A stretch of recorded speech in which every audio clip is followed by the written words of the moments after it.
ब्रजभूमि में रह करके भगवान ने एक और लीला की जिसे चीर हरण की लीला कहते हैं। चीर हरण मतलब वस्त्रों का हरण, वस्त्रों की चोरी। लेकिन प्रश्न ये उठता है कि एक तरफ जो भगवान द्रौपदी की लाज को बचाने के लिए वस्त्रावतार धारण करते हैं, जब भरी सभा में द्रौपदी को निर्वस्त्र किया जा रहा था, विवस्त्र किया जा रहा था, जब दुशासन को आदेश दिया गया कि इसकी साड़ी को खींच के नग्न करके मेरी जंघा पर बिठाओ, दुर्जन दुशासन दुकूल गहयो दीन बंधु, दीन हई के द्रुपद दुलारियों पुकारी है।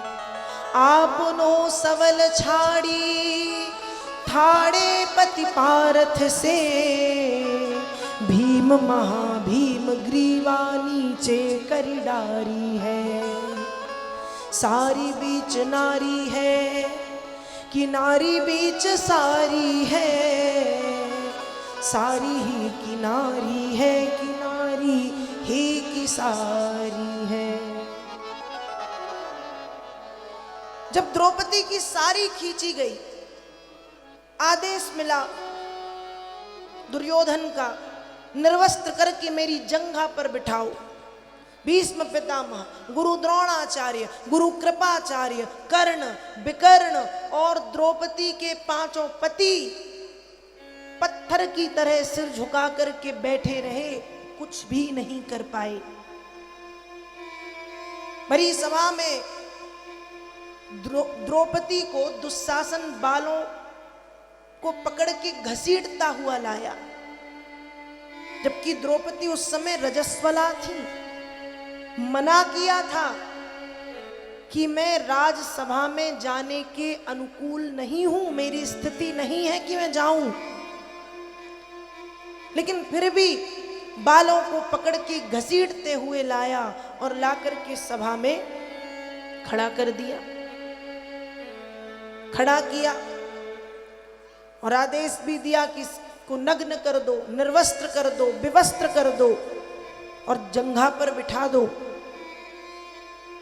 साड़ी खींचना शुरू किया दुशासन ने, और जब दुशासन ने साड़ी खींचना शुरू किया तो कुछ समय तक तो द्रौपदी ने अपने आप को बचाने की कोशिश की, लेकिन कहां 10,000 हाथियों का बल रखने वाला दुशासन और कहां एक नाजुक सी स्त्री द्रौपदी। अपने आप को खूब बचाने की कोशिश की पर बचा नहीं पाई, और जब बचा नहीं पाई तो द्रौपदी ने भी अपने दोनों हाथ खड़े कर दिए ऊपर, और द्रौपदी यही कहती है कि हे द्वारिकाधीश, कौरवों के समुद्र में मेरी लज्जा डूब रही है, पाहि माम पाहि माम पाहि माम। और जब द्रौपदी ने इस तरह से करुण भाव से भगवान को, करुणा निधान को पुकारा, तो धन्य है भगवान। द्रौपदी की पुकार सुनते ही वस्त्रावतार प्रभु ने धारण किया है, मतलब भगवान सारी बन गए, द्रौपदी की सारी से लिपट गए।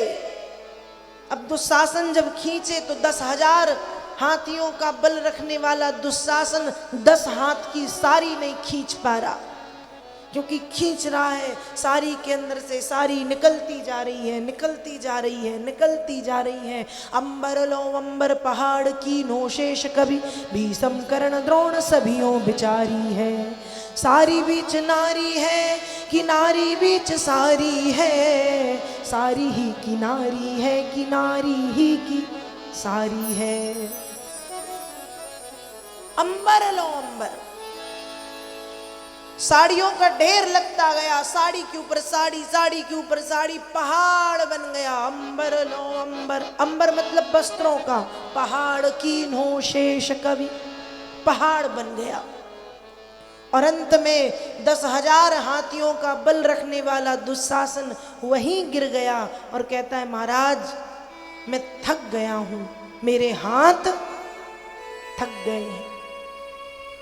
द्रौपदी की रक्षा भगवान ने वस्त्रावतार धारण करके की। और रक्षा क्यों की? क्योंकि भगवान अपने भक्त के कर्ज को चुकाते हैं। कथा के प्रथम दिवस मैंने आपको बताया था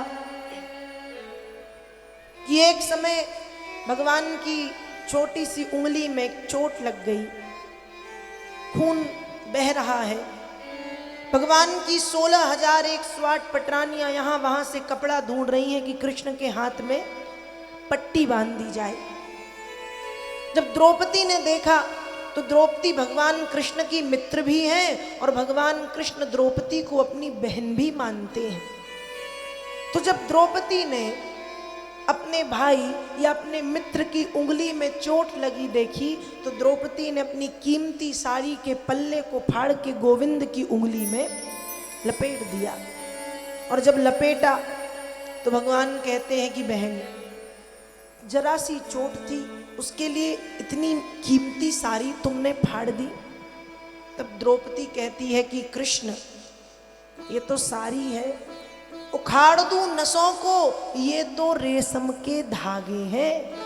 हे भगवान यदि आपके काम में आए तो अपने शरीर की नसों को उखाड़ दूं, फिर तो ये साधारण से रेशम के धागे हैं गोविंद। तब भगवान ने कहा था कि बहन जब समय आएगा तो तुम्हारे लिए वस्त्रों का ढेर लगा दूंगा, तुम्हारे लिए वस्त्रों का पहाड़ बना दूंगा। और हुआ वही। जब द्रौपदी का चीरहरण हो रहा है भरी सभा में, द्रौपदी को निर्वस्त्र विवस्त्र नग्न किया जा रहा है, और जब द्रौपदी के 5-5 पति सिर झुका करके बैठे हैं, जहां जिस सभा में भीष्म पितामह जैसे ज्ञानी महारथी, जिस सभा में द्रोणाचार्य कृपाचार्य कर्ण विकर्ण स्वयं दुर्योधन का पिता धृतराष्ट्र भी बैठा है, लेकिन किसी की हिम्मत एक शब्द कहने की नहीं है। तब भगवान वहां पधारे और वस्त्रावतार धारण करके भगवान ने द्रौपदी की रक्षा की, भगवान ने द्रौपदी को बचाया। द्रौपदी को बचाया है प्रभु ने। तो प्रश्न ये उठता है कि जो भगवान एक स्त्री की लाज को बचाने के लिए खुद वस्त्र बन के उसकी साड़ी में लिपट सकते हैं, साड़ियों का ढेर लगा सकते हैं, वे कृष्ण, वे गोविंद, वे भगवान दूसरी स्त्रियों के वस्त्रों को कैसे चुरा सकते हैं? चीरहरण, चीरहरण मतलब कपड़ों का हरण, चुरा लेना। द्रौपदी के लिए वस्त्रों का ढेर लगाया और गोपियों के वस्त्रों को चुराया। क्यों? भगवान जो भी करते हैं उसमें कुछ ना कुछ रहस्य है, कोई ना कोई बात छुपी हुई है कि भगवान ने ऐसा क्यों किया, किस लिए किया, क्या कारण था। लगभग भगवान की उम्र थी 9 वर्ष, और 9 वर्ष की प्यारी अवस्था में भगवान ने ये चीरहरण की लीला की। गोपियां मार्गशीर्ष माह, मार्गशीर्ष कहते हैं अगहन के महीने को, मार्गशीर्ष माह में गोपियां यमुना जी के पानी में गले तक पानी में खड़े होकर के पूरे दिन कात्यायनी मैया का व्रत करती थीं। पूज्य पिताजी ने कथा के दूसरे या तीसरे दिन आपको बताया था कि भगवान से जब पूछा गया कि महीने में आप कौन सा महीना है, तो भगवान उत्तर देते हैं श्रीमद् भगवत गीता में, मासानां मार्गशीर्षोऽहम्।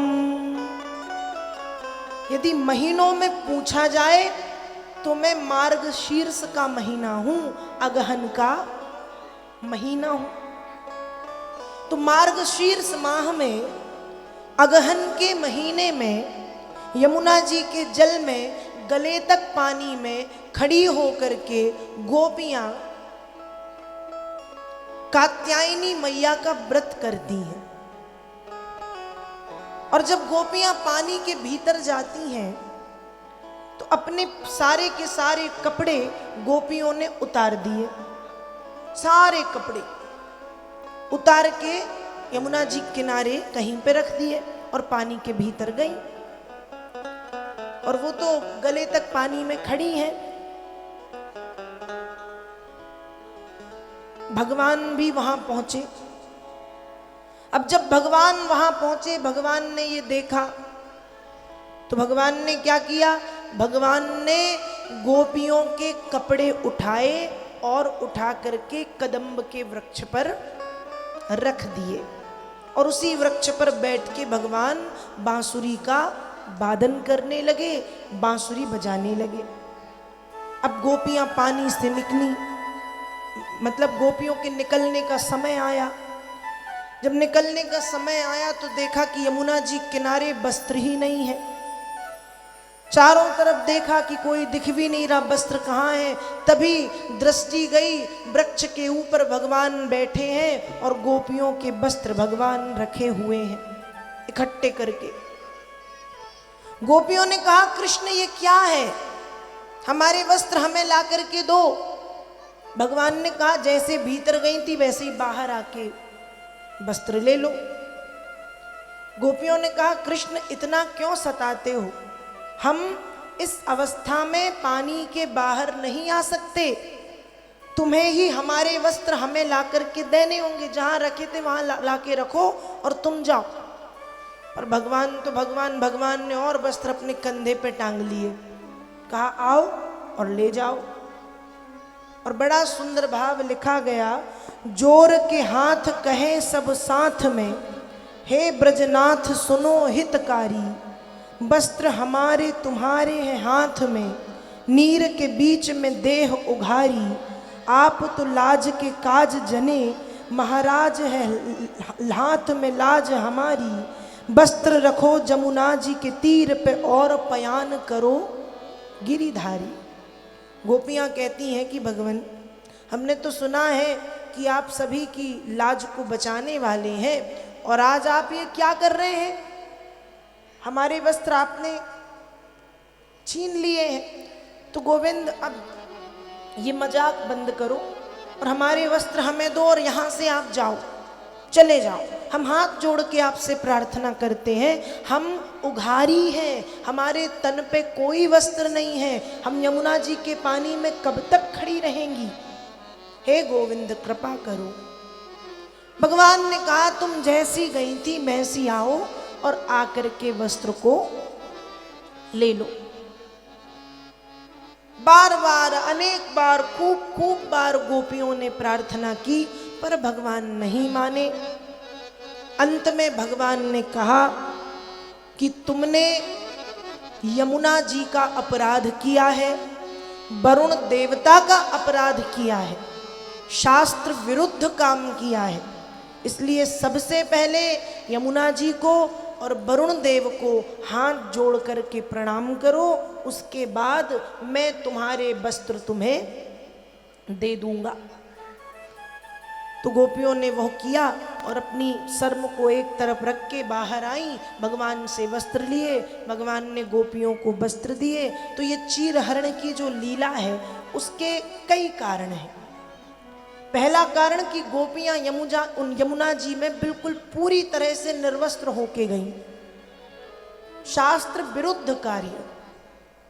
कल भी मैंने आपको बताया था कि किसी भी जलाशय में, किसी भी नदी में, किसी भी सरोवर में पूरी तरह से निर्वस्त्र होकर के नहीं नहाना चाहिए, क्योंकि जल में वरुण देवता रहते हैं और फिर तो वो यमुना महारानी है, यमुना जी हैं और वरुण देवता, उनका अपमान। तो भगवान ने ये सिखाने की तुमने गलती की है, दोबारा ये गलती मत करना, तुमने शास्त्र विरुद्ध काम किया है, अब तुमसे ये गलती ना हो, इसलिए भगवान ने ये लीला चीरहरण की रची। पहला कारण। दूसरा कारण ये कि चीरहरण का मतलब वस्त्रहरण तो है ही, लेकिन चीरहरण का एक मतलब यह भी है कि चीरहरण के बाद ही भगवान गोपियों के साथ रासलीला करते हैं, और रासलीला के लिए गोपिकाओं का भगवान के चरणों में पूर्ण समर्पण का होना जरूरी था। गोपिकाएं भगवान की भक्त तो थी, लेकिन गोपिकाओं के नेत्रों में अज्ञान का पर्दा पड़ा था। जैसे हम जब भगवान के मंदिर जाते हैं और मंदिर में यदि पुजारी जी मंदिर के पट को या मंदिर के पर्दे को गिरा दें तो भगवान नहीं दिखते, वैसे ही गोपिकाओं के नेत्रों में अज्ञान का जो चीर था, अज्ञान का जो पर्दा था, भगवान ने उस अज्ञान के चीर का, उस अज्ञान के पर्दे का हरण किया है, जिसे भागवत में चीर हरण की लीला कही गई। तो चीर हरण मतलब वस्त्रों का हरण नहीं, वस्त्रों का हरण करने का कारण है यमुना जी के साथ और वरुण देवता के साथ अपराध। और दूसरी दृष्टि से देखा जाए तो चीर हरण का मतलब है कि अज्ञान रूपी पर्दा जो गोपियों की आंख में पड़ा है, जिस पर्दे के कारण सामने खड़े भगवान भी गोपियों को नहीं नजर आ रहे, उस पर्दे का, उस अज्ञान रूपी चीर का भगवान ने हरण किया।